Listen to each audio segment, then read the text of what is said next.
Fala pessoal, hoje nós estamos aqui para mais uma aula sobre a eletrônica de potência e dessa vez nós vamos falar sobre um assunto que já é conhecido de vocês, que é o retificador de meia onda com filtro. Nós sabemos que para a construção de um retificador nós temos aqui uma fonte de tensão alternada e ligada a essa fonte de tensão alternada nós vamos ter o nosso diodo, aqui estará a nossa carga e em paralelo com essa carga nós teremos aqui o nosso capacitor. Basicamente, o que acontece é que a nossa fonte alternada vai estar alimentando tanto o capacitor quanto a minha resistência até alcançar o pico da minha senoide. Uma vez que ela alcança o pico da minha senoide, aí o meu capacitor vai estar completamente carregado e o meu diodo vai polarizar reversamente. Então, basicamente, nós teremos um circuito RC. E então, o meu capacitor vai descarregar a sua energia aqui na resistência. É exatamente essa curva aqui, que seria uma curva exponencial. Até chegar novamente à subida do próximo ciclo, né? E aí a gente vai ter o carregamento do capacitor novamente. A nossa tensão de saída para essa situação, então, é dada enquanto o diodo está ligado. Nós temos essa situação aqui, ó, e essa aqui. Ou seja, quando ele está ligado, basicamente a gente tem a nossa senoide. E quando o capacitor está desligado, nós temos um circuito RC que é dado por esse equacionamento aqui. É uma exponencial decrescente.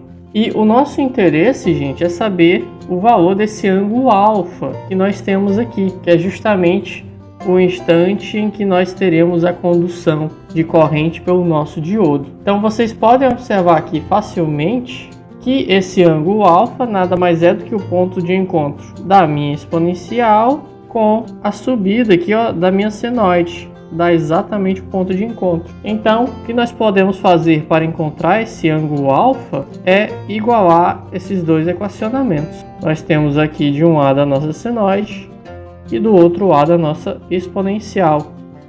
E igualando elas, nós chegamos nessa equação complicada aqui. Essa equação ela pode ser resolvida numericamente utilizando o método de Newton-Raphson ou pode ser resolvida de forma aproximada utilizando alguma abordagem gráfica.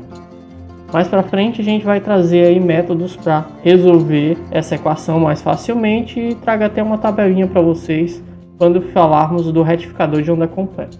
O próximo passo que nós faremos é basicamente nós avaliarmos a corrente sobre o nosso resistor e a corrente sobre o nosso capacitor. Bem, nós sabemos que a nossa corrente sobre o nosso resistor ela pode ser aproximada basicamente pela tensão de saída dividido pela minha resistência. Então esse valor aqui é um valor bem fácil da gente encontrar e a gente pode até trabalhar com ele de forma aproximada. Já a corrente no nosso capacitor, nós sabemos que é a capacitância vezes a derivada da tensão sobre o meu capacitor. Ora, a tensão sobre o meu capacitor é basicamente a tensão de saída. Então nós temos aqui os dois casos, que são as derivações das duas tensões de saída nos dois momentos, quando o diodo está ligado e desligado.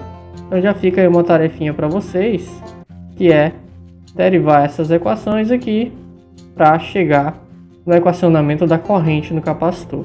Por fim, resolvendo, nós temos esse resultado aqui como sendo a corrente no nosso capacitor. E para nós sabermos a corrente de pico, basta nós analisarmos e vermos que o momento onde nós teremos o maior pico de corrente vai ser exatamente quando o nosso diodo começar a conduzir. E isso acontece quando nós estivermos no instante alfa. Então, basicamente, eu posso pegar o equacionamento aqui e substituir ômega-t por alfa. E nós teremos esta expressão numérica aqui. Então, nós podemos resolver e dessa forma nós podemos encontrar a corrente de pico no capacitor. De maneira simplificada, nós podemos ver que a corrente de pico também no nosso resistor vai ser basicamente a tensão de saída sobre a nossa resistência, que a gente pode aproximar aqui, ó, por Vp, que é a tensão de pico, dividido pela resistência.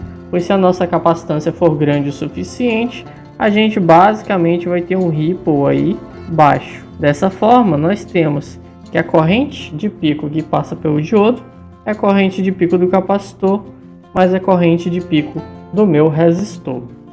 E por fim, para calcular a tensão de Ripple, que nada mais é do que essa variação de tensão aqui, que é a tensão de Ripple, nós podemos basicamente perceber que aqui em cima nós temos Vp e aqui embaixo nós temos a tensão exatamente no ângulo alfa. Então, basicamente nós podemos resolver aí que é a diferença entre Vp menos a tensão na nossa saída quando nós estamos no ângulo alfa. Dessa forma, nós temos que a nossa tensão de Ripple é basicamente Vp menos Vp vezes seno de alfa. E uma vez que nós saibamos a tensão de Ripple aqui, ó, tensão de Ripple, vocês podem ver que a tensão de Ripple ela depende apenas desse ângulo alfa. Então, se nós resolvermos essa equação aqui, através de algum método numérico, nós encontramos o ângulo alfa e nós encontramos o Ripple que nós teremos na nossa fonte. Gente, por hoje é só. A gente vai focar mais na resolução e no projeto dos retificadores de onda completa com filtro, pois eles são bem mais interessantes e bem mais utilizados. Por essa aula é só, até a próxima.